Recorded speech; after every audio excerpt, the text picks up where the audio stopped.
Forests, categories, types, functions, and institutional framework for protection of the forests. What are we doing to the forests of the world is but a mirror reflection of what we are doing to ourselves and to one another, said by the Mahatma Gandhi. The word forest is derived from a Latin word foris, means outside. Forests are one of the most important natural resources of the earth. Approximately one third of the earth's total area is covered by forests. Forests vary a great deal in composition and density and are distinct from meadows and pastures. Forests are important to humans and biodiversity. For humans, they have many aesthetics, recreational, economic, historical, and cultural and religious values. Forests provide fuel wood, timber, fodder, wildlife, habitat, industrial forest products, climate, medicinal plants, etc. Forest cover of India. When we look at the forest cover of India, as per the State of the Forest Report 2013 report, the forest cover of the country is 6,97,898 square kilometers. It's approximately 69.79 million hectares. This is 21.23% of the total geographical area of the country. The tree cover of the country is estimated to be 9.13 million hectares, which is 2.78% of the total geographical area. The total forest and the tree cover of the country as per the 2013 assessment is 78.92 million hectare, which is 24.01% of the total geographical area of the country. There is an increase of 5,871 square kilometers in the forest cover of the country in comparison to the 2011 assessment. The forest cover in India, if you look at the figures from 2008, 2009, 2011 and 2013, the forest cover percentage has been decline in the middle, and then we can see an increase from 23.41 to 21 and then 24.01. Overall increase of 5,658 growth we can able to see. If you see at the stock block, the non-forest area is 77.51%, and you can see the open forest area is 8.99%, and moderate dense forest is 9.7%, and total forest area cover is 21.23%. You can see in the very dense forest area cover is 2.54%. If you see, for example, if you see and how for each state how we have to see the forest cover and the forest area, an overview of the forest area in Rajasthan as an example, if you see the total geographical area of the state is 3,42,000 square, approximately 3,42,000 square kilometers. Out of those, the forest cover of the state is 16,000 square kilometers, and the tree cover you have to see the 7,000 square kilometers, and the total forest area and the tree cover, if we have to sum it, then we'll get 23,000 square kilometers. Per capita forest cover and tree cover we have to see, and of the state total geographical area 7.7% geographical area cover you have to see, and of India's how much forest cover it is going to see we have to see.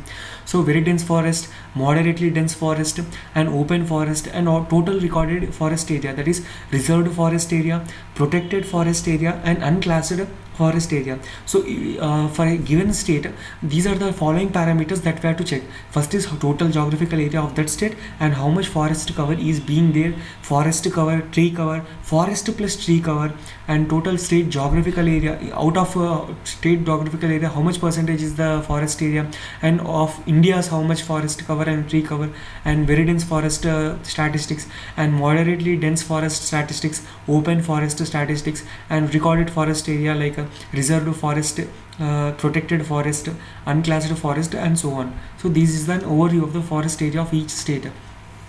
If you look at the physiographic zones, if you see the physiographic zones, you can see the central highlands. You can see here central highlands in the middle Madhya Pradesh, and the Cast Coast, East Domain, East Deccan, Eastern Ghats, Eastern Himalayas, North Deccan, Northern East Ranges, Northern Plains, South Deccan, Western Ghats, Western Himalayas, and Western Plains, so on. So this is a physiographical zones of India.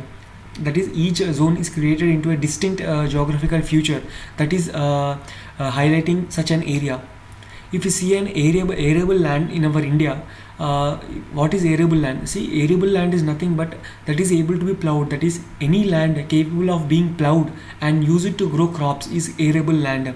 So total geographical area is we able to know is total geographical area is 32,87,000 square kilometers. Out of that, 50% is an arable land. So this is in our India, 51% of the land is arable land, and remaining 49% is non-arable land. It coming to allied sectors. So if you see at the land use types, you can see arable land. It is a yellow color, light yellow, arable land, and forest, green cover, and also non-agricultural use, plantations, shrubs and grass, and unproductive land, and so on. So this is the following canopy you can see here. If we classify the forest type groups, if we classify the forest into the types of forest and its groups, you can see the tropical wet.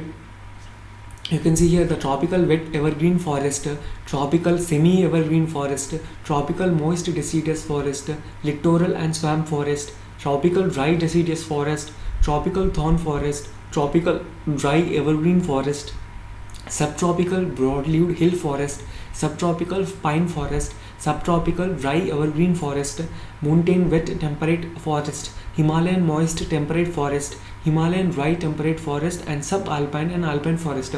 Simply you can see here that it is totally divided into tropical, evergreen, tropical, subtropical and temperate. If you see, so it is clearly see tropical moist forest, tropical dry forest, subtropical forest, temperate forest, and subalpine forest. So these are the biographical zones here, which we have shown in the previous map. That is Trans-Himalayan zone. First one is Trans-Himalayan zone. So this is the Kashmir area is called. This is a Trans-Himalayan zone, and the Western Himalayas. See, these are the Himalayas. So Western Himalayan zone. We need a Western Himalayan zone. So number 2 is the Western Himalayan zone. So this is here in Uttarakhand, Uttaranchal. This is the Western Himalayan zone. And next comes the Eastern Himalayan zone. See, number 3 is the Eastern Himalayan zone. So Eastern Himalayan zone comes under Sikkim, Arunachal Pradesh. That comes under the Eastern Himalayan zone. And the Northeast, easily you can see Northeast, number 4. And the Gangetic Plains, number 5. The Uttar Pradesh, Bihar, and this is the Gangetic Plains that are there in our India. And the coast, you can see the coast, 6 is the coast, and also the semi-arid. 7 semi-arid is neither Gujarat, Rajasthan, and Madhya Pradesh. That is a semi-arid type of climate, and desert type of climate. You can clearly see the 8 in the Rajasthan, semi-arid desert type of climate. In the 9th, Western Ghats. In the 9 you can see the Western Ghats. Where Western Ghats, this is the 9 Western Ghats. They are Tamil Nadu, Kerala, the border between the Tamil Nadu and Kerala, the Western Ghats, and Karnataka too. And the 10th one is Deccan. It is a central part near Maharashtra, Telangana, and AP. That is a West Deccan.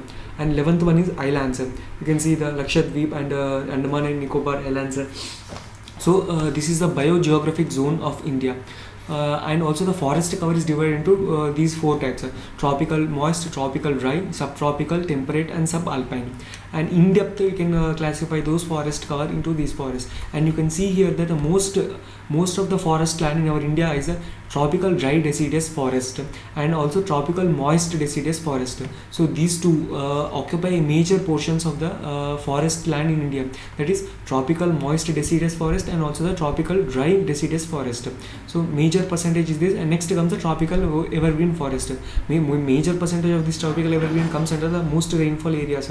That is obviously in the Arunachal Pradesh areas. So tropical moist deciduous forest and tropical dry deciduous forest are the most forest cover in India. You can see, and you can see the strata based on the forest type and cover. You can see the most type of forest type and cover: tropical wet evergreen. We already saw that tropical moist and tropical dry deciduous are more than wet evergreen, and these are the all shrubs. You can see here. If you see the growing stock in India, what percentage and what are the physical zone and land area that are occupied the each zone, each physiographic zone in India. See, you can see here the Western Ghats have the 329,000 square kilometers of physiographic zone, and when coming to the maximum, I think the North Deccan is the maximum and East Deccan is the maximum. Both Deccan occupies a major area, and whereas the Western Himalayas occupies such area, but the maximum recorded area which we are able to gonna see is where East Deccan, 1,28,000 square kilometers, and next comes the 32,000 square kilometers of Western Ghats. So, and also 80,000 Central Highlands, North Deccan, and East Deccan also occupies, and Eastern Himalayas and Northeast. These occupies a major role.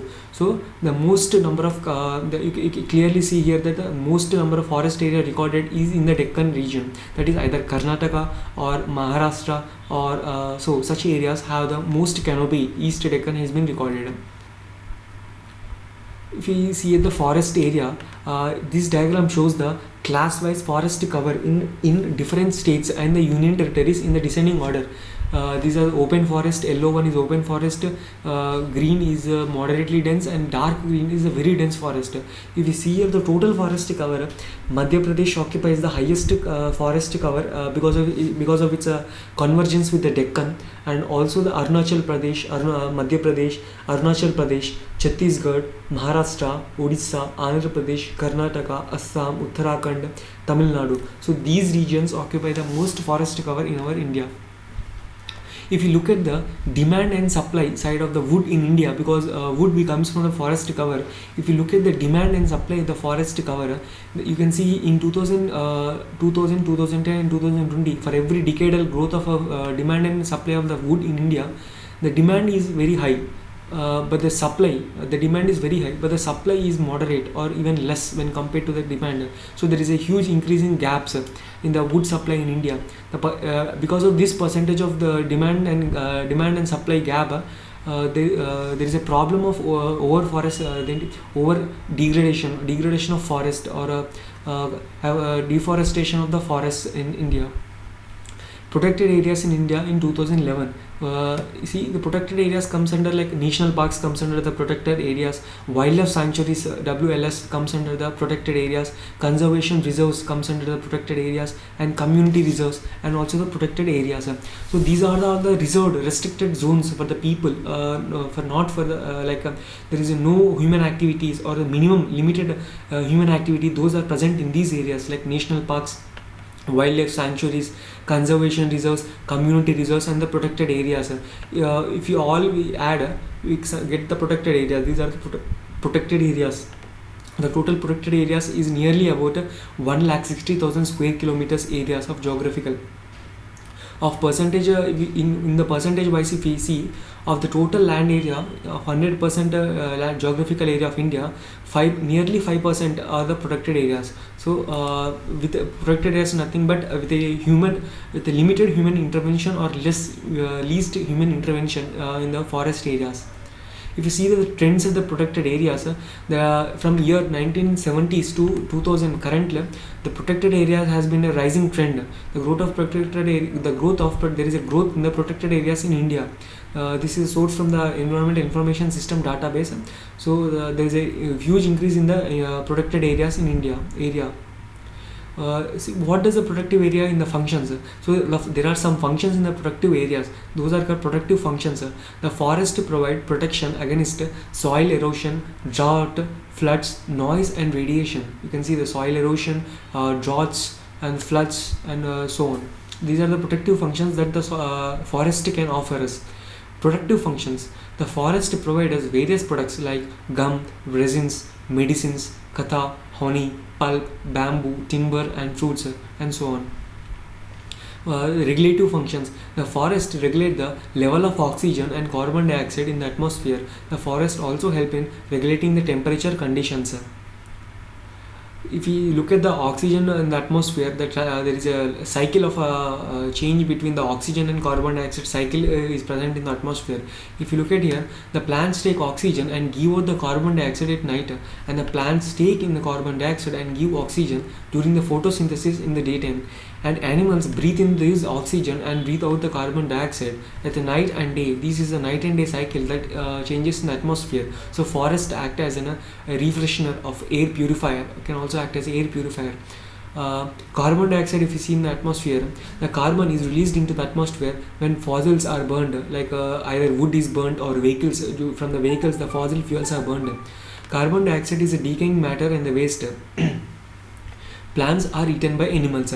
Carbon is released into the atmosphere during the respiration, and and plants use photosynthesis to produce the carbohydrates. When these release into the atmosphere, the carbon dioxide is here. Because these carbon dioxide in the atmosphere is used in the photosynthesis to produce the carbohydrates, that is plants. And decaying plants also produce the carbon dioxide in the fossil fuels, coal and oil. This is a carbon cycle that we are able to see. With the help of these forests act as an important role in the cycle of this carbon fixation in the atmosphere. Accessory function of the forest. Forest provide aesthetics, habitat to various flora and fauna. Besides that, it also has an recreational value. You can see the different rare species, and also the species diversity can also be seen in the forest. Those diversity can be safeguarded only with the help of the forest cover, and also by maintaining the forest cover, and also the animal forest canopy, as well as the animal tree to animal ratio. Also their species. Ecological importance or use of forest.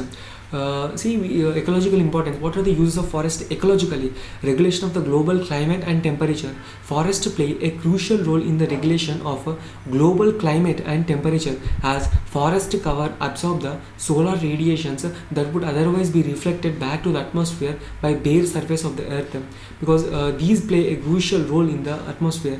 The transpiration of plants increases the atmosphere humidity, which affects the rainfall, cools the atmosphere, and thus regulate the hydrological cycle. So it also helps in the hydrological cycle. Reduction of the global warming. The main greenhouse gas CO2 is used by the forest for photosynthesis process. The forest act as a sink for CO2, thereby reducing the greenhouse effect due to the CO2. If you see the production of oxygen during the photosynthesis process, forest release oxygen, a very important gas for human survival, thereby are called the lungs of the earth. You can see the biomass and the nutrient storage are the forest, and decomposition, this is the carbon dioxide fixation in the atmosphere cycle.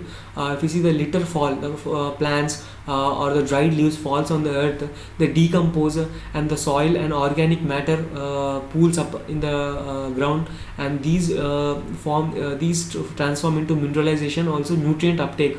So nutrients and the mineralizations are process are formed, and mineralization is formed by leaching and also leaching, and gases and also the gases released into the atmosphere, those are gases like CO2. So this is the fixation of the biomass and the nutrient storage. These are above ground and the below the ground. So this is a product. By this the oxygen is produced, and also the carbon is fixed into the atmosphere. If you look at the conservation of the soil, they prevent the soil erosion by binding the soil particles tightly in their roots. They also reduce the velocity of wind and rain, which are the chief agents of causing the erosion. Absorption of air pollutants. Forests absorb the many toxic gases and air pollutants and can help in keeping air pure. You can see the many forest and industrial areas, the many gases, many pollutant gases like sulfur dioxide, nitric oxide, these nitrogen monoxide are released into the atmosphere, causing a severe global warming effect, and also climate disruptions we are able to see. But the forest cover can able to minimize to a lot of extent, can minimize the toxic gases released into the gases, and they absorb those toxic gases, maintaining the global warming and also climate change. If you look at the economical importance of the forest, like timber, wood used for commercial purposes like making the furniture, and also other items like boats, bridges, and other day-to-day uses. Fuel wood. The wood is used as a fuel for cooking and other purposes for poor people. Raw material for wood-based industries like forest provide raw materials for various wood-based industries like paper, pulp, and sports, good furniture, matchboxes, and so on. Food like fruits, roots, leaves, tendu leaves, that also can be used as an economical purposes. Leaves of the plants and trees along with the meat of the forest animals provide the food to the tribal people, and also the many other products like resin, gums, oils, medicines, tendu leaves, kata, honey, and provided by the forest. These forests, because of these products, the forest dwellers can generate employment opportunities. tropical wet evergreen and semi-evergreen forest. We have already seen that this is a major portion. The tropical moist deciduous forest and tropical dry deciduous forest are the most forest. Nearly 60% of the forest cover that we see belongs to the tropical moist deciduous forest and tropical dry deciduous forest. So we can see the tropical wet evergreen and semi-evergreen forest found in the southwestern Ghats, southwestern Ghats. So you can see the southwestern Ghats, nothing but the Karnataka and Tamil Nadu region, and also northeast India, Arunachal Pradesh, Assam, and the plains of the West Bengal, where the rainfall exceeds 200 centimeters. Height of the tree is from 45 to 60 meters. Vegetation is very dense. Variety of species is very large. That is, species diversity is very much, and consists of a rosewood, pan, aini, and telsur. You can see here the dense forest. Tropical moist deciduous forest. So these are the popular types of forest in India, found in the Western Ghats and Chota Nagpur Plateau, that is Jharkhand, Bihar, West Bengal, and Sivalics of Himalayas, that is in Uttarakhand, Uttar Pradesh, near the adjoining the Nepal, and so on. These forests have hilly terrains and plateau regions with a rainfall between 100 to 200 centimeters. These are tropical monsoon forests with tall trees which rise up to 25 to 60 meters. Teak is the dominant species, and other species are sandalwood, sal, and sisham. So these are the teak is the dominant species. They grow up to 25 to 60 meters. Unlike the previous one, which grows up to 45 to 60 meters, they are some less because of medium rainfall, 25 to 60 meters, and also the medium rainfall. This is 100 to 200. This is excess of 200 centimeters. So this is the tropical moist deciduous forest. And coming to the tropical dry deciduous forest, occupy a large part of the peninsular plateau, Ganga plain, and the area between the Thar and the Himalayas and the Western Ghats. They cover the vast areas of the plateau and the plain areas with a rainfall between the 70 to 100 centimeters of rainfall. This type of forest is found with open formations, and the important species are teak, bamboo, sal, and khair.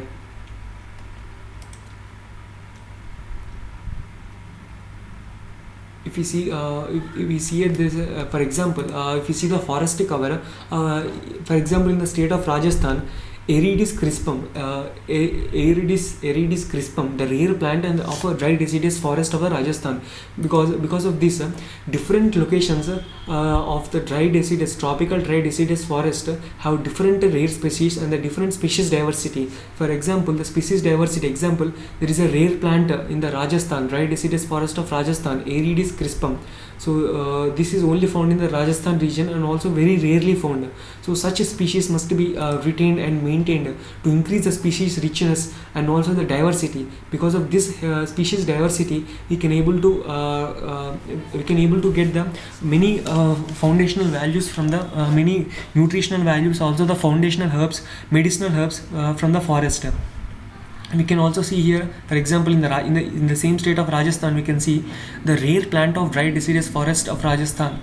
There is Costus spicoides. You can see here the Costus spicoides is from the downground plant which has seeds in its flower, and you can see the Costus spicoides. This is a rare plant. This is a Aridis crispum. This is Aridis crispum, and this is the Costus spicoides. This is a rare plants found in the deciduous forest of the Rajasthan dry deciduous forest. This is in the dry deciduous. This is in the dry deciduous forest of the Rajasthan. Rare plant of dry deciduous forest of Rajasthan again is a Hastikarna. You can see here leaf-like structure, that is.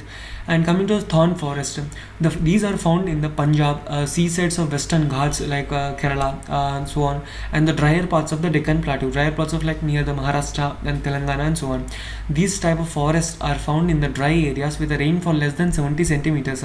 The vegetation consists of open stunted forest and xerophytic bushes, and trees are just 6 to 7 meters high. Acaicus and euphorbias are the common species everywhere. And these are the tidal forests. Tidal forests are found in the channels and the islands of the Indian deltas like Ganga deltas. There are deltas found like from eastward flowing rivers. They form the deltas near the in the Bay of Bengal, like Ganga, Mahanadi, Godavari, and Krishna. They grow in the brackish. You have to remember this brackish waters, as well as the fresh waters areas, and where mud and silt get accumulated. Mangrove is most important tree in these forests, which reaches 30 meters high. Canes and palms are the species that are found. These are clearly example of mangroves in the West Bengal region. The Himalayan temperate and alpine forest. These are the found in the ranges of middle and upper Himalayas. The trees range from 100 to 250 centimeters at an elevation of the tree ranges from 100 to 200 centimeters at an elevation of 1600 to 300 meters. You can see here these are alpine forest, very shorter growth of tree canopy, and these alpine forests are at a higher elevation of 3000, that is in the mountain or plateau regions. A very great variety of the species like broad-leaved temperate evergreen trees like oaks, laurels, chestnuts, walnuts, etc. are found here. The alpine vegetation consists of birch, junipers, silver fir, and shrubby rhododendrons. If we coming to the institutional framework for the protection for the forest, there is a principal chief conservator of the forest, additional principal chief conservator of forest, chief conservator of forest, conservator of forest, deputy conservator, assistant conservator, range forest officer, forester, assistant forester, and forest guard. So these are the institutional frameworks for the protection of forest. The principal chief conservator of forest is the highest authority for the development and the protection of institutional framework of the forest authority. So what are the key issues in maintaining the forest area? There are illegal mining activities, encroachments, forest fire, grazing pressure, fuel wood removal, shifting cultivation, and so on. So impact of human activities and natural forces on the forest India.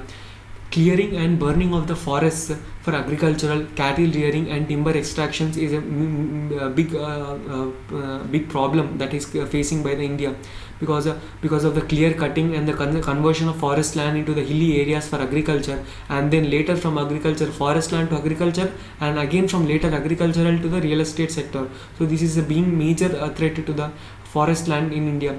Clear cutting and conversion of forest land in hilly areas for agriculture, plantation, and housing. Forest affected by the acid deposition originating from the industries, pesticide spraying to control the insects in the forest plantation, leading to poisoning all the way up the food chain, and unintended loss of species diversity. And the impact of human pressures, dams built in the forest areas for hydropower, and also the nuclear energy, water down huge areas, destroying the species and depriving the people of their land. Also recently Karnataka, you can see the highway problem, and the national park overcoming the national highway adjoining the national park is a major area, hot topic in the Karnataka forest environmental policy decisions. And in wilderness areas like Arctic, oil exploration and military activities disrupt the ecosystem, contaminating the areas and leading to the decline of species. The harvesting of old growth forest destroys the crucial habitat of endangered species. Yes, because it destroys the crucial habitat of old growth forest. And the history of the forest management, if you look at the history of the forest management, ancient Indian scriptures and literature mentions forest management. Scientific study of managed forest came with the colonial rule only. The Indian Forestry Department was set up with the British officers in senior positions and Indian officers to assist them. Forest Act of 1878, control of all the reserved forest, including harvesting of timber and restricting access of the people and the livestock to these forests. This Forest Act of 1878 led to many tribal movements because of restricting the access of the tribal people to the livestock of these forest activities. And after the Forest Act of 1878, 1890, almost every province in India had a permanent forest administration to look after the state forests. Historically, India had a forest cover of 65% forest cover, but now it has been declined to only 21.37%. It is shrunk to 40% by the middle of the century. Since India's independence, the figure has shrunk to 19% today. Management concern. The JFM, Joint Forest Management, you can see a Joint Forest Management not extended to the protected areas and well-stocked forest, lack of clarity regarding the tenure, the extent of the forestry department control within the JFM is significant. Village organizations in the most states have no autonomous status and can be dissolved by the forestry department. There is no clear coordination between the local tribal people and the villagers, and also the forestry department need a coordination and a well approached manner policy also for the managing the protected areas is concerned, because so such a joint forest management is needed. Causes of forest management failure. See, Indian Forest Act 1927 restricting the people access to the government forest. The Forest Act of 1952, village communities should in no event be permitted to use forest at the cost of national interest. Right to manage forest were vested with the state governments till 1976. After that, forest was put on the concurrent list, that is managed by both central and state.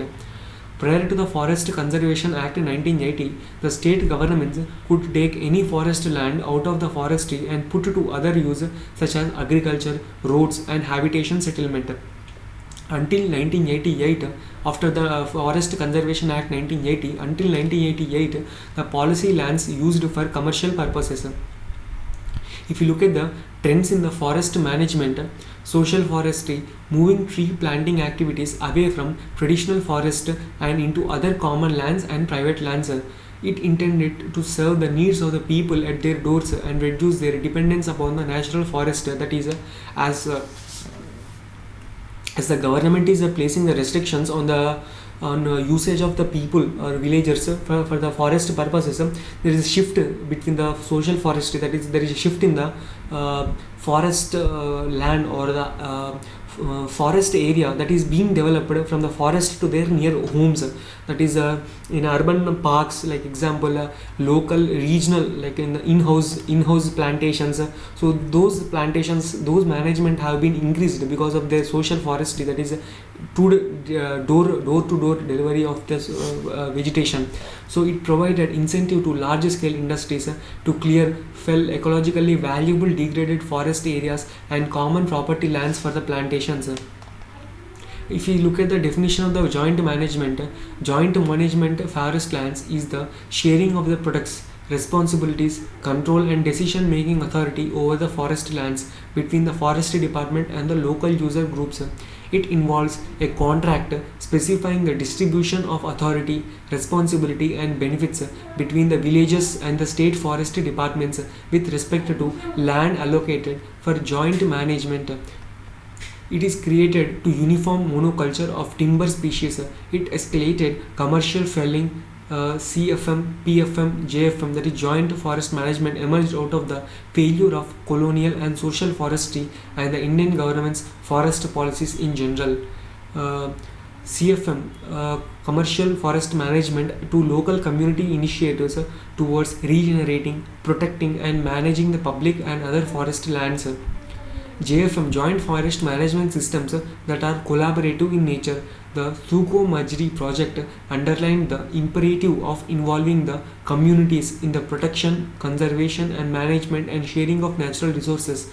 Forest policy in 1988, shifting the focus from revenue generation to conservation, answering the subsistence needs of the communities. The policy gives higher priority to environmental sustainability than to earning revenue. It discourages monocultures and prefers mixed forest. The rights and concessions enjoyed by them should be fully protected. JFM refers to the formalized local community and the forest department agreements relating to regenerating, protecting and managing state-owned public forest lands. The ministry issued guidelines on June 1, 1990 regarding the JFM share in usufructs. MP provides 100% share of the net profit of harvesting of timber and bamboo to the JFM. Backdrop: the policing approach of the forestry department resulted in continual clash of interest between the forest staff and the local communities within regard to the use of the forest resources. foresters realized that strong laws are meaningless and counterproductive without adequate and voluntary participation by the local communities. User communities are likely to protect the forest when they have to say in forest management and receive a significant proportion of the benefits. Genesis of joint forest managements in India. Two most well-known pilot experiments in nearly 1970s has been created for the joint forest management has been initiated. Those are in 1972 Arabari West Bengal joint forest management, and in mid 1970s Suko Majri Haryana forest joint forest management has been pilot projects has been kept. JFM envisages a movement from and to from centralized management to decentralized management, production motives, sustainability, large working plans to micro plans, unilateral decision making to the participatory decision making, controlling people to the facilitating people, department to people's institution, achieving single preset objective to fulfilling multiple need based objectives, timber production to multiple products combined with the biodiversity, plantation as first option, low input management and regeneration. So these JFM as a good futures from the centralized to decentralized, and also for the sustainable development of a forest areas. 28 state governments have adopted the joint forest management. Almost 60% of the forest cover within the tribal districts of the country and the tribal families are automatically covered in the JFM program in these areas. Shifting of forest policies towards conservation. 1980, the Forest Conservation Act tolls the Forest Conservation Act to check uncontrolled diversion of the forest areas for other purposes, particularly for agriculture and human settlement. State government cannot de-reserve the reserved forest or divert the forest lands for non-forest purposes without the permission from the Government of India. The states cannot now lease out the forest to the private entrepreneurs or corporations not owned by the government. So such a strict restrictions on the private has been given in the 1980 Forest Conservation Act of 1980. Some provisions should taken into consideration, provide clear policy signals to the forest-based private sector, remove bottlenecks to farm industry, farm forestry, and cut back or subsidized supply of raw materials to the industry, tackle intra-community inequity, incorporate farm forestry in the watershed development programs. So such a clear policy is to be needed, like a forest-based private sector, remove the bottlenecks from farm and subsidize supply of raw materials from the forest, so on. In conclusion, single-use strategy is inadequate for local development. Adopting a contemporary multiple-use strategy is required. Focusing on generating multiple products is required. Thank you.